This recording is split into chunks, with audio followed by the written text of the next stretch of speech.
Today, the proclamation of the Word of God in the first epistle of Paul, according to the Colossians chapter 3.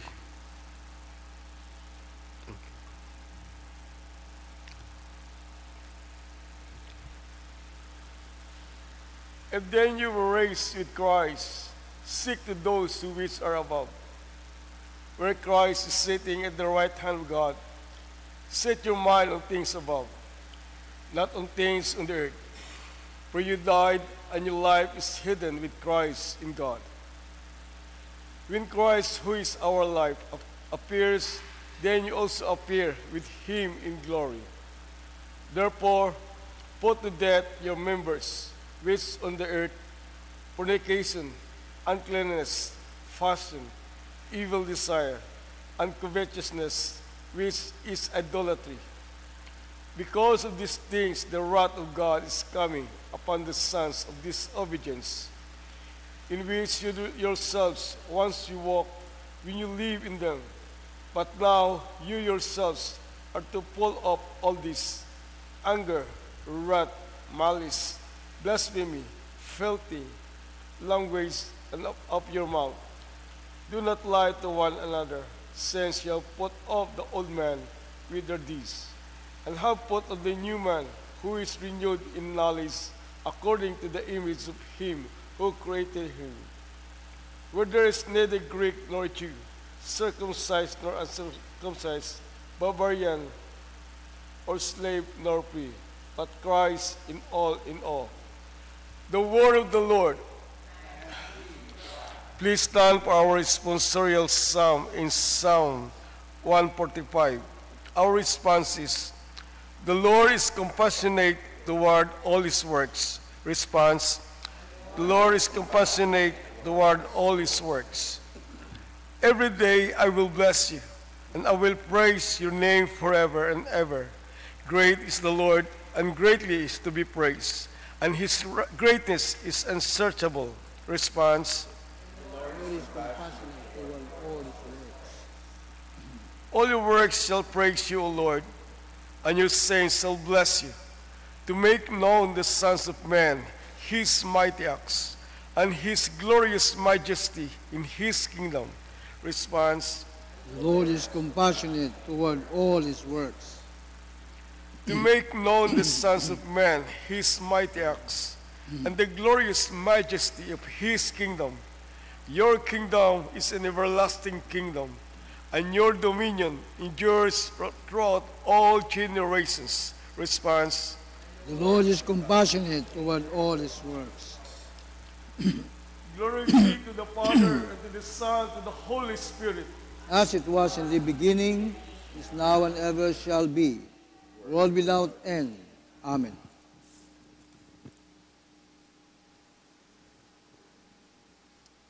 The Lord be with you. The Holy Gospel of our Lord Jesus Christ according to Saint Luke. Glory to you, Lord Jesus Christ. We are reading from chapter 6. Then he lifted up his eyes toward his disciples and said, Blessed are you poor, for yours is the kingdom of God. Blessed are you for hunger now, for you shall be filled. Blessed are you who weep now, for you shall laugh. Blessed are you when men hate you, and when they exclude you, and revile you, and cast out your name as evil for the Son of Man's sake. Rejoice in that day, and leap for joy, for indeed your reward is great in heaven. For in like manner their fathers did to the prophets. But woe to you who are rich, who have received your consolation. Woe to you who are full, for you shall hunger. Woe to you who laugh now, for you shall mourn and weep. Woe to you when all men speak well of you, for so did their fathers to the false prophets. The Gospel of the Lord. Praise to you, Lord Jesus Christ. You may be seated. You may be seated. the passages of Scripture of the Holy Gospel this morning has two sides. The other one is the blessedness or the blessing. The other one is woe, which means unfortunate. We know that we'll always speak about blessing. And we know also what blessings are. And one of the meaning of being blessed is, or blessing is that, a divine approval of a prayer. Bagay, we're not deserving to receive it, but yet God still answers our prayers. Lo, kabalik anang kasuli karay, lo, kita man natin sa verse 24 to 26 nga,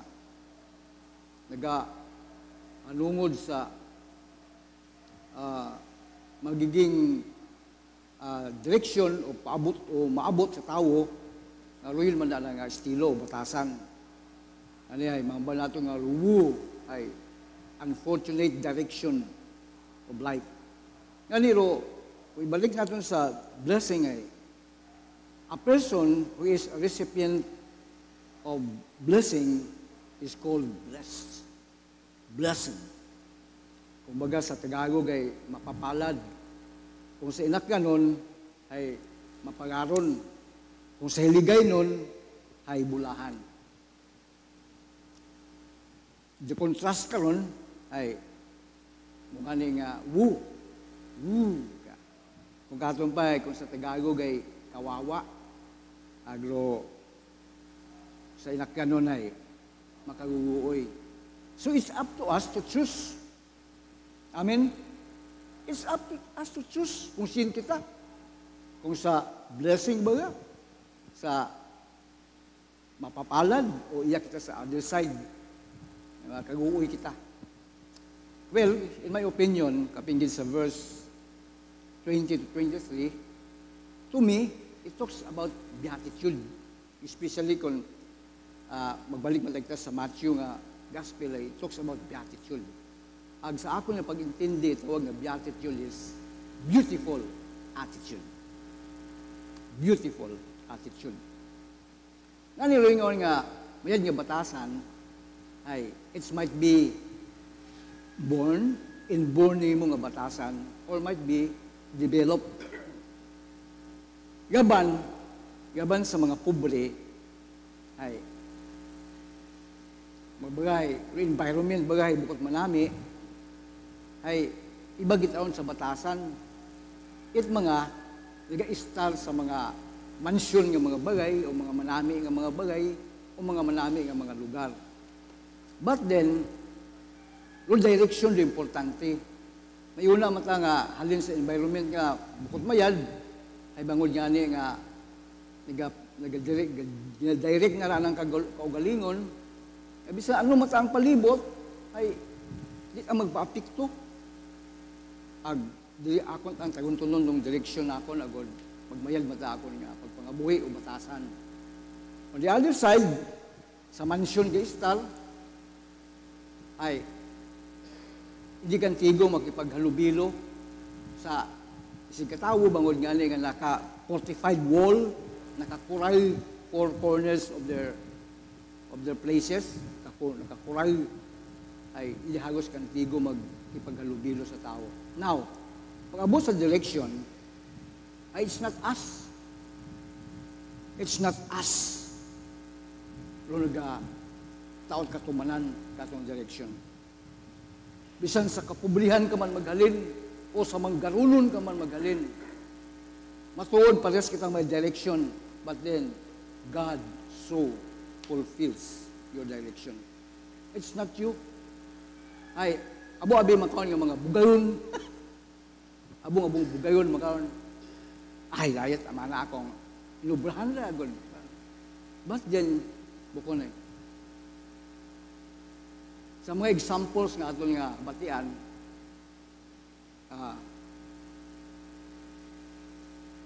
sa amin atong mabatian nga, may naging madingagon, naging victorious, naging fruitful. May una man nga grabing pagtinguha. Pero it resulted sa bukod mayad niya natabo ay ituloy mo sa pwesto ay abo ang abuso, which is today's talks about corruption. Ano yun ay ambal na ako na it's not you yourself na nagbutang sa election. Matuod may imo karong participation ay kung magain matay imong tibo, imong tuyo ay siyempre maabot ka gid sa direksyon ng bukod mayal. Pero kung imong motibo ay sakto mata, ay hindi ka tayo maka-abot sa direksyon nga ikagain nimo. Ngayon ay in all of this nagatabo sa kabuhi at tawo, sambilo gila nga liyabi akong hakitaan, decay, to be continually in that good attitude or manami nga kahimtangan. It's all about trusting God all the way. Amen? Do you agree with me? Trusting God in all the way. Ano man imong naagyan, ano man imong pagabuton, God will ordain your future. Agsail man naton nga sambad nga atong Ginoo. Ang mga banana sa ibang part atong nga scriptures ay I have good plans for you. So ano ro mag-maintain kimo nga rong direction ni Ginoo ay mag-flow o magpadayon sa imong pagpangabuhi. It's up to you to choose. Ikaw tagapili. When you choose to maintain in that attitude, nga attitude yun, wait, mayad yung pagpunino, or attitude yung may mayad punino, it's up to you. But see to it that you are in the direction which God has already provided. Ay kung hindi ka magsunod ka ron, ay matuod mo, you can accomplish many things, many abo, pero halfway sa imaw. Pero kung when you abide or incline yourself to the things of God, ay may maabot ka sa imo, pero wa mo na akuha na imong accomplishment. It's God's blessing. Ngunit hambal ko nga ni kina, pinaka-isa sa mga meaning itawag na blessing is a divine approval of a prayer. Aman, ay kung imong heart is true to God, our God will see to it. So, direction kay imong pagpangabuhi ay maging mayad.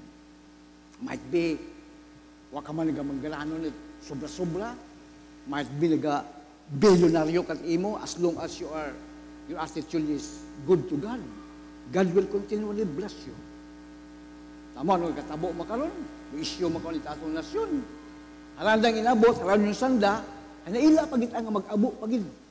Nga niya, bisa anong klaseng kabulukan, basta nga makadugang itmanggad.